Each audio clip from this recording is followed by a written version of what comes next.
Okay, back once again with the Coerver Coaching podcast. I'm here with the Coerver co-founder and my dad, Alf. Dad, how you doing? Good. Good. To be Welcome here. back. Yep. Thank you. Really looking forward to this one. We're going to talk about two things today. The first is the importance of home study and why you think it's such a relevant topic now for youth players, particularly in the grassroots game, but also we'll look a little bit into the pro game. And also we've got a whole bunch of questions from our Instagram audience as well. They're asking you questions about your pro experience and how it's relevant for them, mainly as grassroots coaches. Yeah. So let's kick things off. Let's go to the first topic, home study. Ever since I was a young kid, when you were first sort of pioneering Coerver, you always talked about the importance of home study 40 years ago. Yes. Why is it so important for youth players? Well, I think we've got to sort of look at how do we learn skills? How do you learn football skills, any skills, piano, anything? And it's to do with repetition of that skill.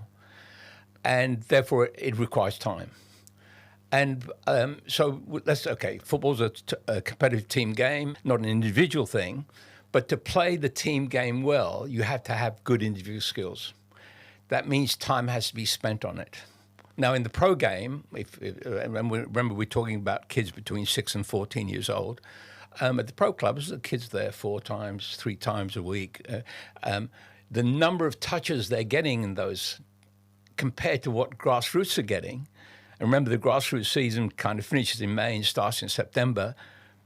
So even in that condensed time, the number of touches grassroots players are getting, in my opinion and experience, is just not enough for them to play the team game well, because it is a team game. So the only solution and Charlie and I came up with, and we've been sort of advising that for 40 years, is that there needs to be work on the individual skills away from the normal practice training sessions. So that's why really home study, or what if you want to say practicing away from regular training sessions, is really important if you want to play the team game well. Yeah, and I guess that the challenge to this is that no one's got any time. Parents don't have any time. Coaches don't have any time. Kids don't have any time. They've got swimming, they've got tennis, they've got whatever else they do. Yeah. And I know we'll talk a little bit about how you incentivize kids to work with the ball at home, which is quite challenging in itself. Yes. And we'll talk about a few ideas there. Can you talk a little bit about your initial idea of how to excite kids to practice at home, and what is required for them to take the initiative to do that? It's really difficult to sort of ask kids when they're doing so many things, including homework, essential, to practice at home or by themselves. So you've got to give them some sort of incentive. So what incentive? Well, when Charlie and I started, we used to use star models. In those days, of course, the great Cruyff, who influenced me especially, and we made the whole Coerver program based on the importance of the ball. So one is to use maybe current models, you know, their favorite players, because all kids are watching. They know so much more than in my generation because it's on the internet. They've got star models. So on, if you want to play like Lamau, why don't you practice these 3 moves that Lamau does? So one is to give them that incentive. The other is to actually make it a competition, but against themselves. So in some ways, I know in Australia what we do, Jason Lanks, who runs the Australian program, devised a little booklet. And you put the date and the time. And let's say we're going to do 2 double scissors, these are Coerver moves, and 3 pull pushes, these are ball mastery moves, and in 30 seconds. And either you or your parent looks at the time and you mark your time. So in other words, and this applies actually on-field training if you're teaching passing. It's pretty boring if I pass to you and you pass to me. But if you make a competition, say how many passes in 15 seconds, so competition is always an incentive. So home competition is also possible with this little notebook. So excite through sort of superstars like Yamal, but then what's interesting with kids now, and I've got a 12-year-old son, they do know the greats of yesteryear basically because of FIFA, and they can have like FIFA all-time teams there. So they know Cruyff, Beckenbauer, not all of them, but they have an appreciation through FIFA basically of the greats. So you can refer to them. And I think this idea of also like doing football homework, so researching who Franz Beckenbauer was and what he did well is also a good way to get kids enthused about the game. And I know you've talked about that before. And then also, how do you make everything into a competition, whether that's brother against sister, brother against brother, brother against mum, whatever it is at home, or against yourself. And I think the third one that you always talk about is how you can get basically kids to fall in love with the game, which then they will take the initiative to improve. Can you talk a little bit about the importance of why, and our job as coaches and parents is to try and help kids fall in love with this great game, and the importance of that in motivation and taking the initiative at home to practice? Yeah. So, Jim, as you know, my career has been spent with probably the best clubs in the world and the best federations, and I've been an instructor on professional licenses. And after I stopped playing, I did all my licenses, and I could sit down and talk to you about X's and O's and tactics, etc. But the longer we worked on the Coerver program over these 40 years, the more I was convinced, and Charlie, that the biggest motivator for a player to improve is to love the game. Now, that sounds a bit glib, and a lot of kids drop out of the game because of other things, or they just don't love the game, and that's where we're responsible. I'm not criticizing anybody. I'm saying that what we do in training, how we talk to them, the passion we have for the game. The young boys and girls actually look at that and thinking, "Wow, this is something." That the coach is passionate about. The blank you've got to fill in. So what do you do and how do you do it? And that's where Coerver, I think, has established leadership in this age group. Once they have fun and they enjoy what they're doing, they're motivated to do it more. When they do it more, they get better. When they get better, they get more confident. When they get confident, they want to do it more. So it's right at the crux of it is loving the game. And our job is, well, what do we suggest to them? What content do we give them so they love the game, so it can have this self-motivation? I think that, so as you know, I coach U12 girls and boys at the grassroots level, and I've seen that happen over the last couple of seasons where players start on a journey. Some, maybe have more of a natural advantage, might be just naturally a little bit better. But you see now, because I've worked with them for 4 years, you see the progress that some of them are making and how the ones that truly are into it begin to ask you then for tips and ask you to show them cool things, different ball masteries, different moves that they can use. I think once they see the progress in themselves, that's also a motivator. Yes. Right. They recognize it first, that, oh, my first touch is better. I can now shoot with my left foot. And their parents quickly recognize it as well. I think that's also the interesting thing. And that's hopefully also one of the key reasons we have children at Coerver Coaching for a long time, is that you can see the sustained progression because of the work that we do.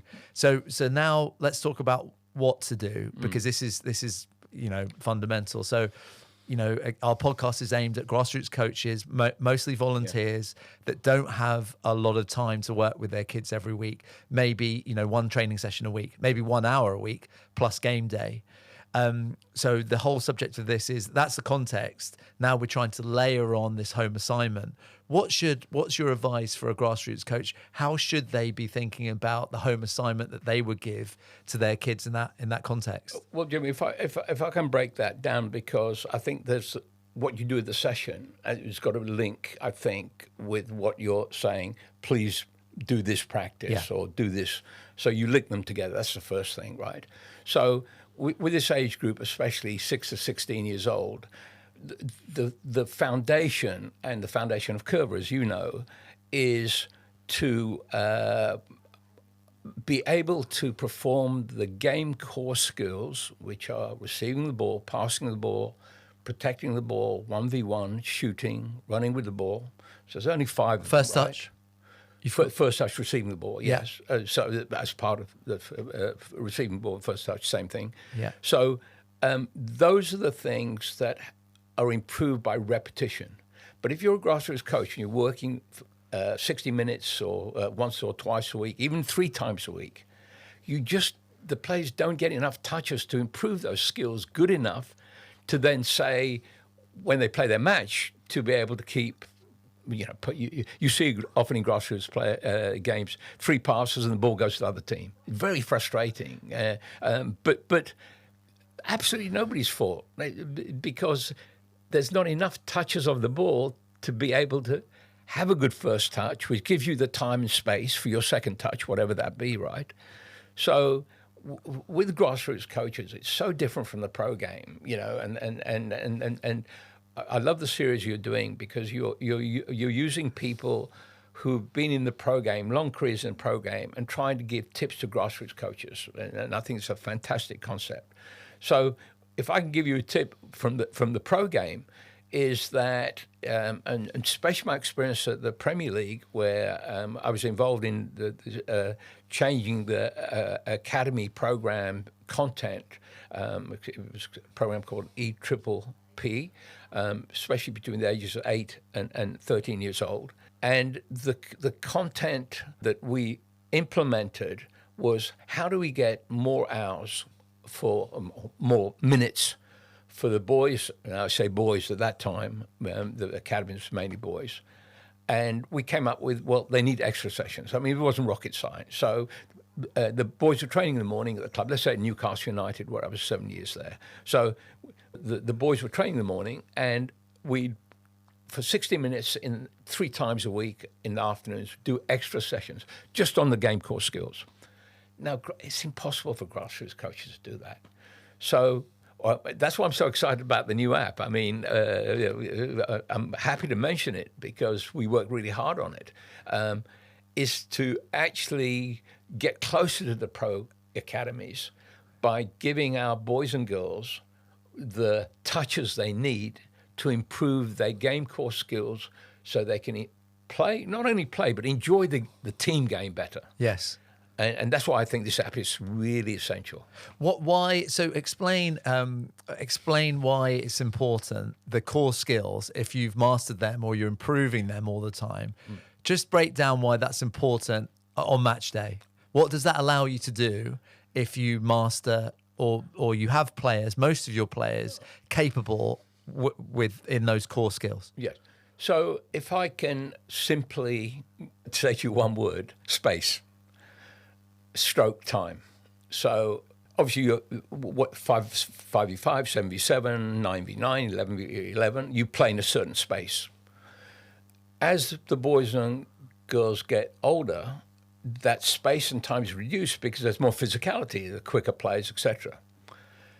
If your first touch, which gives you time and space, is poor, whatever you do after that, and you can only either pass the ball, run with the ball, shoot, play 1v1 after your first touch. There isn't anything else to do, right?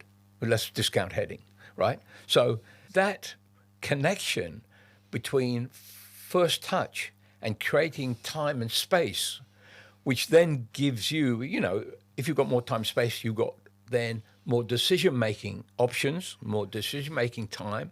So suddenly you're actually giving, not the giving, because it's the player who develops this skill. By improving their first touch and their game core skills, they'll probably create more time and space. And more time and space is, if you like, full stop, the answer to be to dominate your opponent because you dominate the ball. Okay, and then we get to a different discussion with grassroots players. A lot of grassroots coaches watch, the Premier League games, and you see the possession game, which I think is here to stay. I'm not a critic of the long ball game, etc. I understand it's necessary, and it wins games. But between 8 and 16, the possession game, which is mainly passing and receiving, gives them the touches they need, and that becomes an extension of that 1 or 2 times you like your team probably trains once a week. Once a week, yeah. Okay. If on a Saturday and Sunday you play the long ball game, guess how many touches your players will get? Almost none. Well, and some would be bypassed too, right? If you go from keeper to midfield or defender to forward. But they wouldn't get the touches. And so how Charlie and I built this app was it's the touches that create this, what we call ball feeling, which the definition of ball feeling is a automatic unconscious comfort with the ball. The first thing that ball feeling actually improves is your first touch. Your first touch equals normally more time and space. More time and space then gives you more options. What's next? Yes. Do I pass the ball? Do I run with the ball? Do I shoot? We'll talk a little bit about that, because the other core skills are the topics that you just mentioned. So the work that we're trying to do, improving first touch, but then we need the next thing, right? Yes. So how should a grassroots coach think about those other topics, and given that you've only got an hour a week, etc.? So that's why the only way to get ball feeling, which is this unconscious automatic comfort with both feet, is to touch the ball a lot. With great respect, grassroots coaches haven't got the time. 60 minutes, 75 minutes, once, twice, 3 times a week. Not the time. It's not enough time, in my opinion, to get this sort of unconscious comfort with the ball, right? It goes back to you've got to do extra work. And that extra work includes ball mastery. And the critics of ball mastery is it's not game relevant. Yes. You wouldn't do the pull push in the game. Can you talk about the exercises, the thinking behind them, and then the results that it will have in the game? Yes. So in Coerver, we've got 106 ball mastery exercises and 77 what we call game moves. That's a lot of material, but it's over 40 years. So, and they're graded from easy, and to very difficult. So obviously, you have to adapt it with age and level of the kids. So how does that work? So you've got all these individual exercises with the ball, touching the ball, and with both feet, which is really important because you know yourself in grassroots, 90% are right-footed players.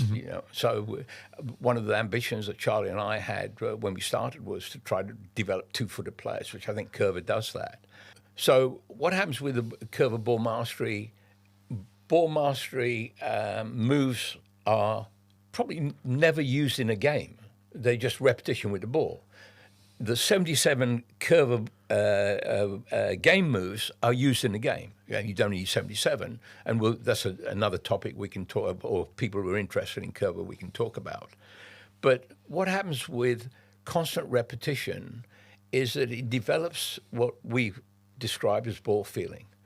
And what happens when you've got ball feeling, it improves the quality and the speed of first touch, receiving, first touch, same, passing, 1v1, shooting and running with the ball. So that comfort with the ball actually improves the game skills that you need then to play the team game. And so the problem is at grassroots, training 60 minutes or once a week, twice a week, 3 times a week, doesn't give you the number of touches that you need to attain that. So there's only one solution. You have to do it outside the training session. And so you know yourself, Jim, you got 60 minutes. What do they want to do? They want to play games. Or shoot. Therefore, one of the things that, over the 40 years that we've been devising drills and games for this age group is, as you know, nearly all our drills, passing, 1v1, running with the ball, of course shooting, involves these small mini goals. So really, if you're coaching passing in a Coerver session, you'd probably use some sort of target. You said quite rightly they love to shoot. So the content of your session should be the content that creates love. I want to do this. Mm-hmm. And if you do ball mastery for 5 minutes or 10 minutes, trust me, it's boring. We've got to take it out. we can start with it, but we can make it a competition, and we can do it for 5 minutes. But that's why I'm so keen on that, because it's actually material that you can do outside the training session. Because inside the training session, especially if it's once or twice a week or even 3 times a week, you've got to focus on passing, receiving, 1v1, shooting. Yeah. One of the things that what you just said made me think about was, you're at home, you're trying to do the work that you need to do to improve. You understand the point. The kid's motivated. They want to self-learn, and they initiate the learning. One of the ways that they can do it is complexity, right? So you can take ball masteries and you can mix ball mastery A with ball mastery B. It becomes more difficult. Yes. It becomes more challenging for that child. Yes. Can you talk about why the brain needs that and the benefit of then adding complexity at home to your home study? Yeah, so we did a podcast with you with Dr. Peter Bain. So Pete is certainly one of the leading neurologists in the world regarding motor disorders, but he's also a UEFA license, a Coerver coach, and longtime friend. And so over the years, I've been trying to learn from Pete about how the brain learns skills, and especially Coerver ball mastery, which is an isolated practice. Remember, football's a team game. You've got this isolated practice. How does that relate to the team game? So I understood after many years and discussion with Pete, and I would recommend the podcast with Dr. Bain. We'll put a link in the bio. Yeah, put it. But before I forget, guys, please like and subscribe and follow our podcast. Sorry, quick plug. No, that's absolutely. There's some great ones there, Jim. I think. Anyway, I'm biased. What Dr. Bain explained was that what happens, how the brain learns skills, is you repeat something, then you make it a little more complex. For example, in Coerver, instead of a one ball mastery practice, you group 3 or 4 different ones together, and then you add speed to it. And this, again, I'm not a scientist. It's a word called myelination. It's how the neurons send signals. Because remember, the skills are learnt in the brain and transferred to the feet, or that's the science. And the beauty of Coerver ball mastery is not the particular 106 ball masteries, but the fact that the way you actually teach them, and there's a 3-step way. You repeat it, you add complexity, which could be, as you say, you put 3 together, then you make it as quick as possible. And Pete always shows, when we do presentations together, the example of a juggler with oranges. So you start with 1 orange. You try it. I've tried it. Useless, and then you put 2 oranges, then 3 oranges. When you get to 2 or 3, 4, 5 oranges, it's a speed of which the brain likes that speed. And it's that speed that makes it possible for 5 oranges to go together. And in Coerver, it's not only the ball mastery exercises, but it's actually how you use it. So, for example, in the home practice, in the app, we've got all these. So you say to, your son or your granddaughter or whoever, here's the ball mastery. Now I want you to do this one for 2 minutes, then add these 2 for 2 minutes, and then for 30 seconds, see how quickly you can do it. And so it's not only the ball mastery content itself, it's how you actually put it together. And it's a 3-step. So a lot of coaches misunderstand Coerver. They'll do one ball mastery on a Monday and another one on the following Monday and another one on... It's not that. It's actually choose the ball mastery, make it more difficult, and add speed to it in that session, whether it be in your practice session or whether it be in your home study. And I remember on that podcast, Pete talking about the juggler with the 5 balls, and you see the speed, but the point he made too was you see the efficiency of the movement too. It becomes smooth, it becomes graceful and precise, doesn't it? Ball feeling. Yeah. See this automatic unconscious comfort. Cruyff said, this is a quote, comfortable with the ball. Yeah. And you think about the history's great players, and they you can immediately think about Zidane in this context, how he had that. Yeah. Just it was a difference, wasn't it? Him against the best players in the world, it was different. The way he touched the ball, the way he had time on the ball, the way, and there's other players you can think of too. But he's a player that comes into mind that personifies that ball feeling. Would you agree? Is there anyone else you think about initially? Jim, I think Ronaldinho. I mean, you know, when we started Coerver, we picked these 8. My mentor, Stanley Matthews. Stan. Kind of responsible to getting me into coaching. Yeah. And persuaded me after playing to get into coaching. Stan, I mean, and you're talking about 50 odd years ago. Yeah. The touch he had.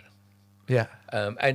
But in those days, you see, that's why I think the app's important, Jim, because we're really, really old, and we used to play so-called street soccer.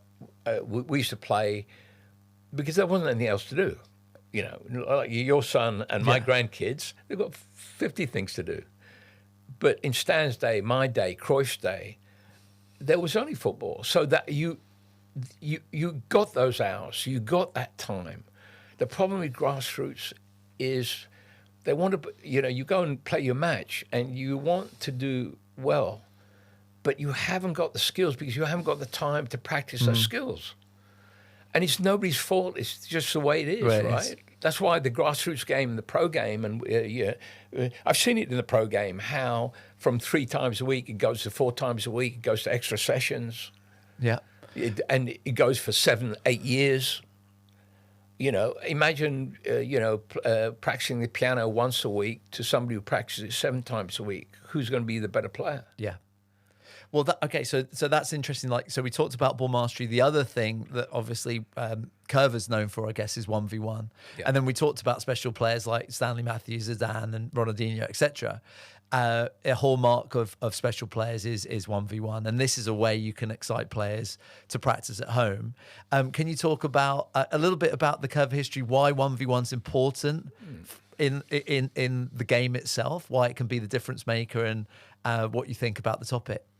Well, when Charlie and I started, I mean, first of all, Charlie was, in my opinion, as good as George Best. I mean, I'm sure that people listening still remember George, but Charlie was a great 1v1 player. And in my limited career, I was okay. And so you had that. But I'll tell you, the interesting thing in our era was why you learnt 1v1 naturally was that every night till it got dark, that's how you used to play. And it used to be 10 aside, 15 aside, 3 aside, but every night. And so you're constantly confronted with 1v1 situations. And because the scores weren't kept, there was no score because he was just playing because there was nothing, well, we loved it, but there was nothing else to do.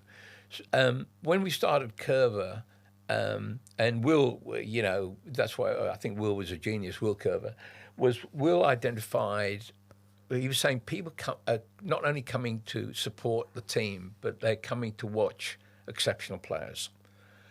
So when Charlie and I started Coerver 40 years ago, we picked 8 of these exceptional players. And we actually analysed, in those days it was a big reel videos, and we looked at their 1v1 skills and saw that they had a favourite. And obviously, if you're interested in Coerver, again, in the podcasts with Han Berger, the technical director of Holland, we talk about the history of Coerver. So I would recommend people who want to know about the history of Coerver. But in 1v1, we picked these 8 players. For example, one Rivellino, Cruyff, Stanley Matthews, Beckenbauer too, right? Beckenbauer. Yeah. And the beauty of it is we knew all these guys personally, and which was a plus because they also saw that it was a way of actually, when they finished playing, keeping their legacy. And Charlie and I saw that. So it was really important for that, I think, historically, to remember them. But over the years, we started with 26 1v1s. Now it's 77. I'm not saying anybody needs 77. But it's a game changer topic Okay, so why is it a game changer topic? Well, first of all, we know that over 95% of goals are scored from 35 meters from goal. We know that defenders will normally outnumber attackers. Therefore, that means there's no time, there's no space. One way to create space is a 1v1. That means that players are able to play in that last 30 meters where there's no space and time, can create their own space and time. So this is another misunderstanding about what 1v1 isn't to go round a player, it's to create space to pass, shoot, or run. And that can be relevant for a defender as it is for a forward, right? Yes. Or a winger. It can be, but as you know, recently we've devised what we call the Coerver Classics. So Charlie and I went through the 77, and we picked 8 that are good for defenders. 8 moves. 8 moves, Yeah. 8 1v1s that are good for defenders and midfielders to protect the ball, to pass the ball. So it helps possession. Then we picked 8 1v1s that are good to actually either cross the ball to make a goal chance or play what you call a killer pass, which is a forward pass that creates a goal chance.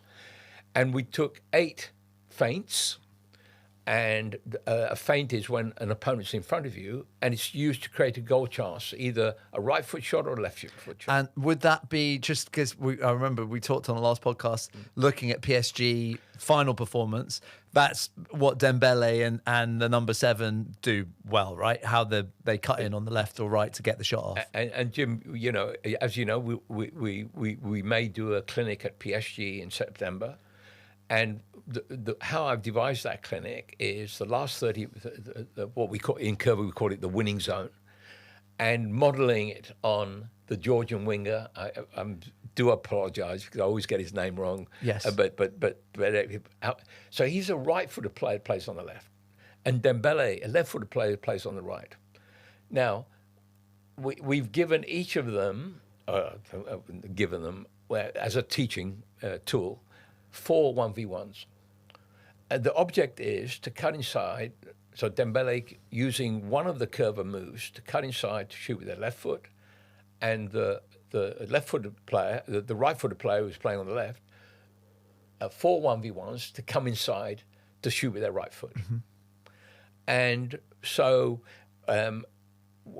the whole session, which we'll be doing for the Surrey FA, if coaches are interested, but other FAs, I'll be doing clinics over the next year, and they'd be called the Winning Zone, and I'm sure it's fine for grassroots coaches as well as pro coaches, of course.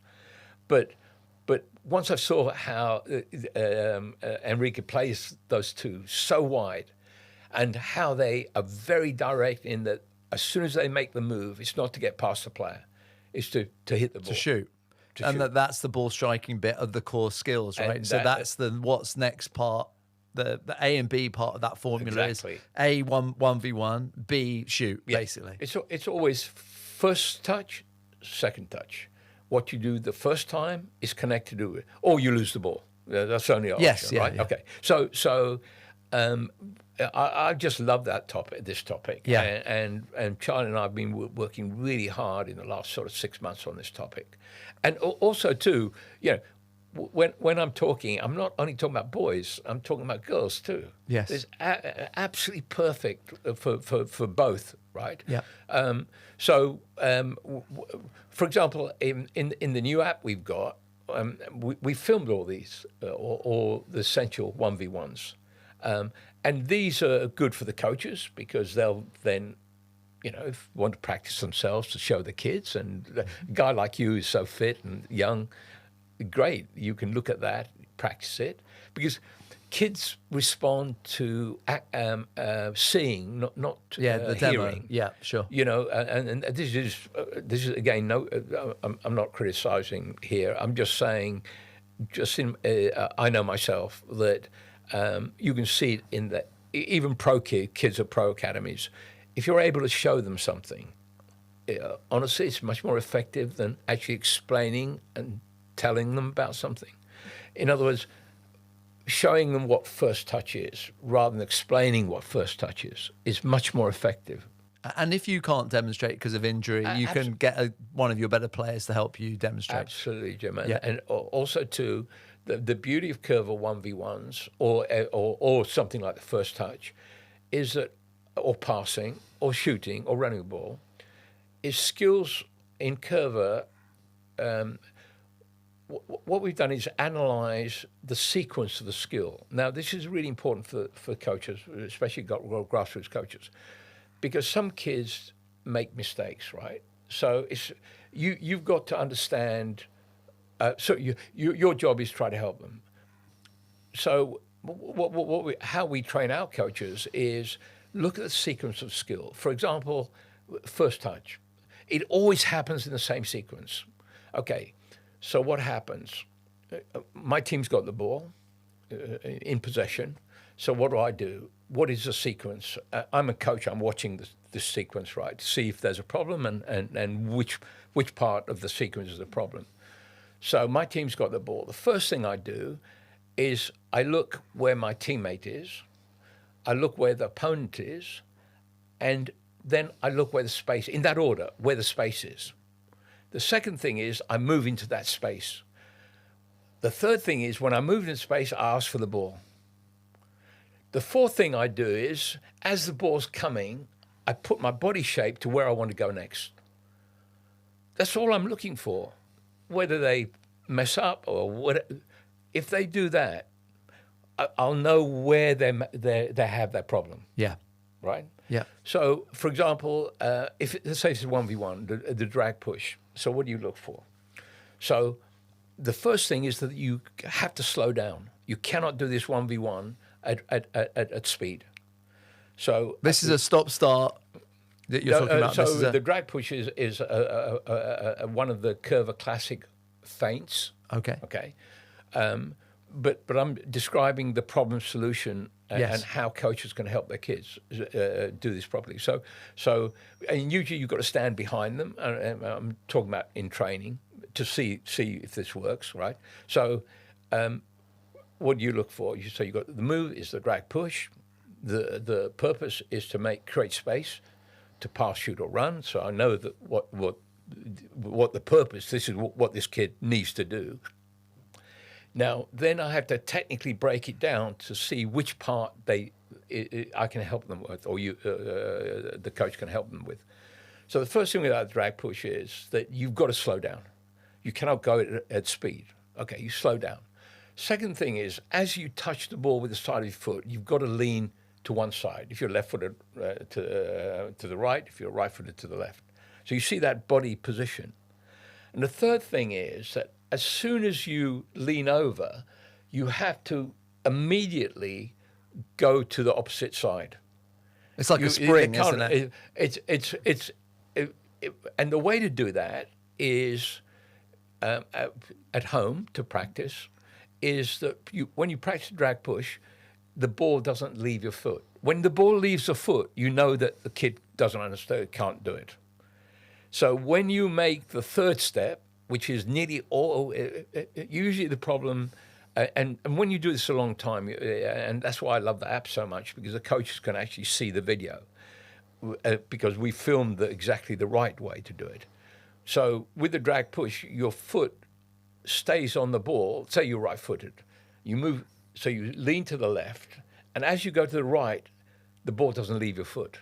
Yeah, as soon as it leaves your foot, you know that the player hasn't understood it.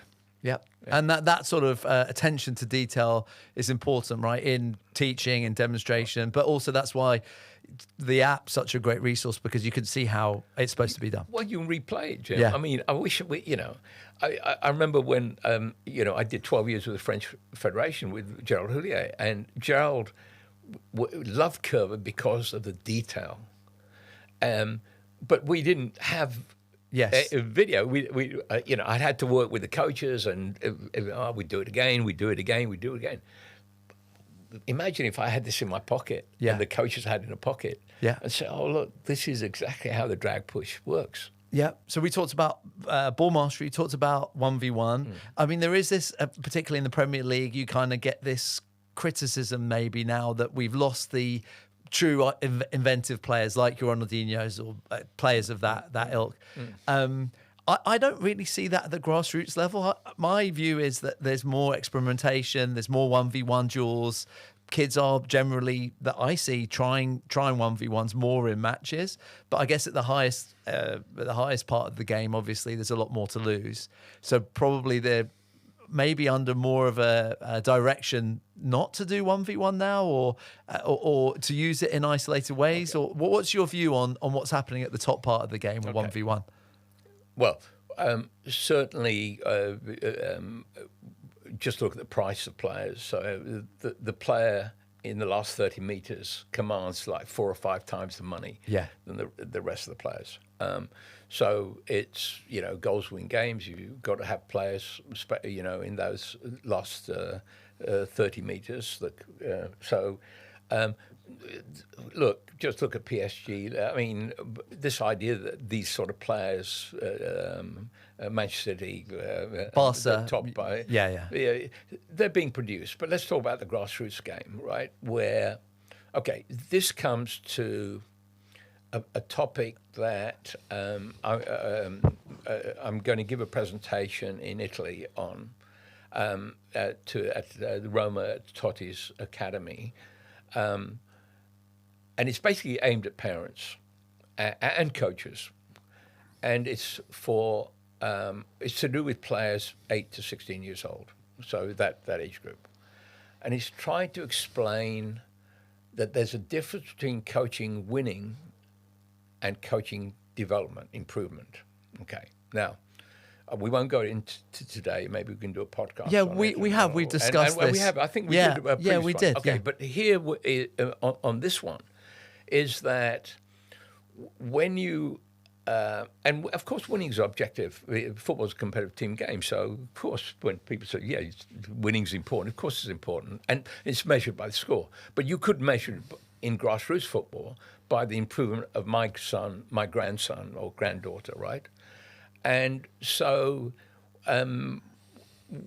if you want to win at those ages, get the strongest kid and get your goalkeeper to kick it 30, 40 meters, and probably you will win games, right?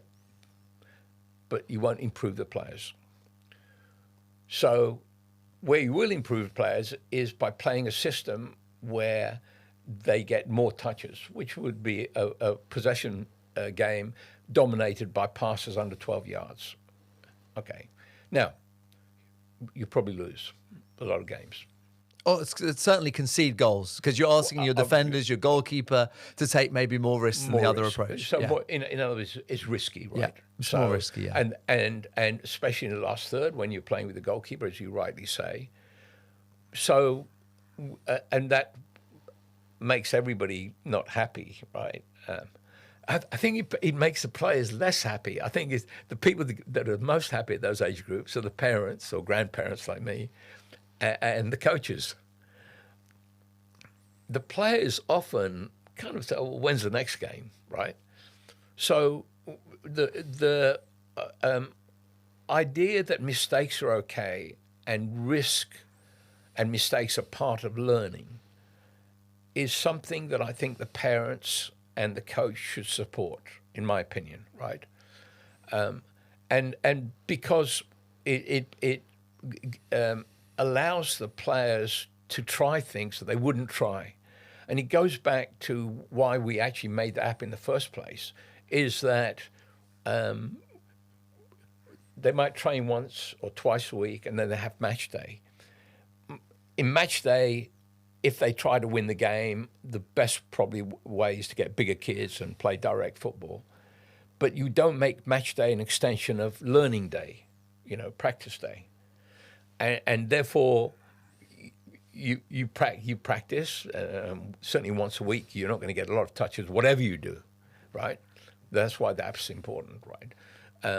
But then match day, you play, a long ball game. Hardly any player gets many touches. Maybe they might get 30 touches, 40 touches, 50 touches. Not enough because of Dr. Bain's science, we explained. So you can't use match day as an extension of practice. Yes. And that's really important, I think. And that is a big difference in grassroots game and at pro academies, where the scores aren't kept, quite frankly. And the boys and girls in the future and now come in after 12 years old, 4 times they train, fifth time is a game. It's just totally different from the grassroots. Yeah, so for grassroots, a consistency, I think that's an important sort of summary point, right? There's a consistency, a link between your 1 hour of training a week or whatever amount and game day. And I think also... Well, there should be. There should be. I don't think there is, but sometimes there is. I think that people are aware. Yeah. And I think if you're going to do that as someone kind of that's been in that position at the grassroots level, getting the players on board, that communication is important, but also with parents. On board. You need to get parents on board, because I think they'll stick with you as long as you're consistently approaching it away and you are consistent with what you're trying to do. I think parents will, as long as it's not too crazy in terms of score, 5-0 every week. I think if parents see improvement, generally they'll stick with you throughout the season, and that will help players improve. Jimbo, when I used to see you play at school, and when you played more seriously, honestly, I was never once considered the score. Yeah, I just wanted you to play well. And with my 3 grandsons, honestly, the score I could care less. Yeah. But I think that is quite extreme, though. People do obviously care about yes, please. That's why I'm not a very good coach, because I haven't got patience. That's why I coach coaches. Yeah. Look, in grassroots and the pro game, we need to explain to parents what we're doing and why we're doing it, because the parents. The kids are with the parents much more than they're even at the pro clubs, right? Yes. The parents can be fantastic support to but you need to give them respect of actually explain to them what you're doing, why you're doing it, and how you're doing it. Yeah, and why it's a benefit to what you're trying to do. Which equals the benefits, right? How, what, why? Because they can be a fantastic, let's say this app. If you explain to them what the app does, how it benefits their player, of course they'll encourage their player to use the app. Yeah. Well, this is a great segue. This has been a great hour. We talked about the importance of home study. We talked about ball mastery and 1v1. It's a good time to mention, as you can see on the screens behind us, we have a new application out. Please go to the Google Play Store or to the App Store on iOS to download the app. Hopefully, it's perfect content for players, parents, and also coaches as well. Coaches, there are a few sessions on there that can take you through also content that you can use for your sessions, not only for home study. There's a good amount of content there for you to actually use in your sessions. Thanks a lot. That was a really good conversation. We've now got a feature that we're going to introduce to every podcast we do on our Instagram broadcast channel we have, and that's guys at Coerver Coaching on Instagram. We've asked some of the coaches on there, some of the grassroots coaches, to give us some questions. So the first one's from Archie. Archie, thanks for your question. And I'll ask you this one, Dad. Do you think there is too much pressure for kids to make it into academies? Okay, so how do you get into? Let's see the process. So every pro club has scouts, some full time, many part time. They see a kid. Let's go down to the younger ones. Because basically it's 8 to 14. So let's stick to that age group, because there's different criteria. Yes. After 14, there's different criteria for the scouts. So they're given, they're trusted by the clubs. So they'll select a player. Usually a pro club has up to 20, 26 players at each age group, right? And the player will come in, and some clubs, if you go to a Premier League club, they'll give the kid 6 weeks, 4 weeks, and the kid comes, they won't sign them, etc., or ask them to be part of the academy. They'll look at them. Now, it's a great question, because there is pressure. If I was 8 years old, 9 years old, and I knew I only had 6 weeks to prove myself at a top club, that's why I like clubs like FC Wimbledon, and especially where if they'll take a kid, they'll probably stick with them a bit longer. They won't put that sort of pressure of timelines once their scout recommends them and they get into the system. So I think that time where you're with us 6 weeks, that is pressure. Yes. And how can you help? How can parents help kids with that? Because obviously if they don't get in, it must be a tremendous disappointment. So this is another thing. I remember at Newcastle United with Joe Joyce, who was a fantastic academy manager. Joe and I had discussed this a lot, was trying to manage parents' expectations. So unfortunately, the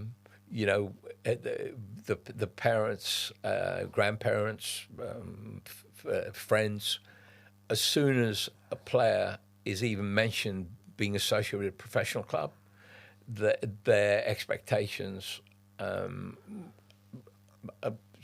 many times are not realistic. They think, oh, that's it. My kid's good enough to be approached. Yeah. And I think that's the job of the academy manager, to manage that expectation. Because look, the reality of it is,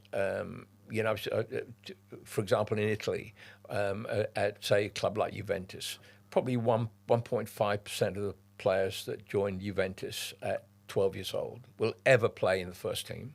Any first team too, right? That's not the Juve first the team. The EPL, the Premier League, I work with also, I think that their stat is 1.9%. Yeah, but that's professional football in general. That's not just for the first team that they start at. That's to the first team. No, after that, that's 1% is nothing, right? Yes. 60% go on to play and make a career. That's fine. They'll make a career in the game. And 40% drop out. It's huge in every league. I remember in France, it's exactly the same. So the chances are very, very slim. Somebody has to manage that expectation. An 8-year-old can't manage that. You imagine if you're 10 years old and somebody says you're not good enough. Yes. At piano, at cricket. Yeah. You emotionally, you can't handle that. That's why the parents are so important. Okay. Next question from Dean. Thanks, Dean, for the question. Is it better for a higher level player, I guess in terms of ability, to play for a better team, but he doesn't get as many minutes or maybe as many touches of the ball, or play for a lower team and do well in a lower team? This is in Grassroots. So should a good player play with other good players where he doesn't maybe get as many, he or she doesn't get as many minutes? Or should they look to play maybe at a lower level where they're more of a mainstay of the team? Yeah. So this is a question of definitions. What do you mean by good player, right? So if a player is sort of academy level, let's say 12 years old, and academy level, and let's say pick the academy because then there's Premier League. Let's stay in England, Premier League to Division 2 or the conference. So you've got to define what if they're good enough to be in that sort of category, they should play with the better players. If they're really good at grassroots, but they're not good enough to play, then it's better they get playing time. Yes. If that makes sense. That's a good answer. Yeah. Another question. This one's from Thule. How do you support players in their teens that balance the high demands in football, academics, the stuff they've got going at home, as a coach and a parent? So how are you going to support kids in a difficult, not a growing period of their lives? Again, age. I've got to sort of reply to that with age. Under 12, that there's got to be, with all the homework and activities, there's got to be some sort of parents planning, with the consideration. For example, say my grandsons, they've got the opportunity to play rugby, football, and hockey. You need to see which one they want to do, and for that sports part, not the academic, the homework and the physical education, but for that sports part, find out what they like and encourage them to do that. Yes. Right. After 12. Certainly between, say, 12 and 16 years old, it's really will be driven by the passion and the motivation the boy or girl has. They'll make it known to the parent that I want to go to training. You know, a lot. I've heard so many, you know, from friends, kids. They tell me, "Oh, it's raining. I don't want to go to training." That means really, I'm not really interested in Yeah. this, right? I always think with my kids that if they don't have the stuff on in the morning, Yeah. if I have to tell them, "Oh, go get your ballet stuff on or Yes. your football kit on," Exactly. that's also a bit of an indication. And I remember when I was a little kid, I used to put my kit on the bed. Yeah, so for you're the ready. next day. Yeah. Yeah. So it's really driven by observation to how much they love it. It goes back to the love of it, right? Yeah. Because they'll give you signals like that, like you say, Jim. Yeah. Or the kid, "Oh, I've lost my shin pads," or "Where are my shin pads?" Yeah. The kids interested won't lose shin pads. Yeah, no, it's a good point. And it seems like this question also is coming from a parent that is a coach. So I would just say, you know, you being a coach, volunteering your time, that's all amazing sort of support you're providing your players anyway. So good for you. Next question. At what age should my player start physical development? My 6-year-old is very technical but struggles physically. What can I do now? Nothing. Yeah, I knew you'd say that. It's technical focus, get good at technical, and the physical part will come. So, of course, I'm not a scientist, but of course, with my other doctor friend, Dr. Stoyan, who recommends probably physical.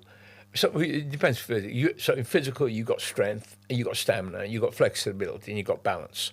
So the balance and the balance probably it's with the younger ages, yes, where the Coerver ball work, the ball mastery is really good for balance and flexibility for the younger ones. After 12, between 12 and 18, you see the physicality. Then there's a degree of work in the gym. Again, that has to be professionally supervised. Please don't send them to the gym and ask them to do weights when you're not qualified to do so. But you need strength work, probably after 14, 15 years old, a degree of it. Certainly at 6, working with the ball can improve your balance. That's the only physical thing at that age group. But again, one of the if I can get back to the app, when you see the things that the material that we've devised that you can do at home, of course they're technical things. But let's say you pick the pull push ball mastery move. Instead of doing it for 30 seconds, if you do it for 2 minutes, your heart rate probably go to 140, 160 if you're under 14 years old. If you do it 4 minutes, you maintain that heart rate. That means you improve your lung capacity. So in other words, you can use also the ball in the younger ages to improve the physical conditioning. Yeah. Rather than, the traditional go in the gym, run laps and stuff like that. Okay, next questions are kind of linked. One from A. Garcia and the other from Mahamud. How can a kid become faster with the balls? The first question, but the linked bit is, how can young players confidently use 1v1 skills in games and know when to drive into space after beating a defender? So how can kids become faster with the ball, and how can they begin to learn confidently to use 1v1? Okay, so I'll take the second one first. So you any skill, 1v1 passing, shooting, any of the game core skills, running with the ball, all the game core skills, you've got two parts. You've got learning the skill through repetition, and then you've got using the skill against opposition. The first one requires no decision making because you're telling them to repeat what you're telling them. The second one requires their decision making, not your decision making. So whether it's 1v1 or running with the ball, is you have to go into your drill library and find a practice where they have to make a decision about when to do what skill, where, because you have no effect on that. The drill DNA, the drill has an effect on it. Yeah. So it's important for the decision-making element of a skill to pick a drill that has options to make decisions, multi-goals, multi-colors, etc. The first part is you do have a say. You say, please repeat this. Sure. Okay, that's great advice. And then the last question we've got today, again from the Coerver Coaching Instagram channel: how do you develop a child's mental ability for U7s? When do you have to make a call that football isn't for them? So my view on this, I think that you should encourage children until they no longer want to play. I think you should just make it as fun as possible. I think that football obviously isn't for everybody.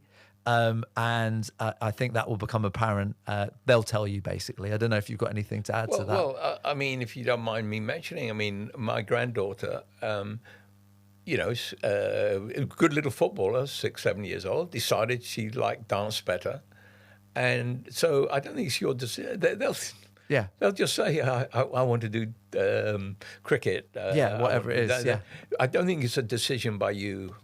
Yes. I think our job as coaches at that age group is to make it as fun as possible and give them the chance to experience it and then let them make the decision. But even let's say you make it as fun as possible and they want to do something else. It's not down to you. Yes, exactly. Thanks for the last hour and a bit, Dad. Really good conversation. And please like and subscribe our social media, and please like and subscribe our podcast channel as well. Thank you.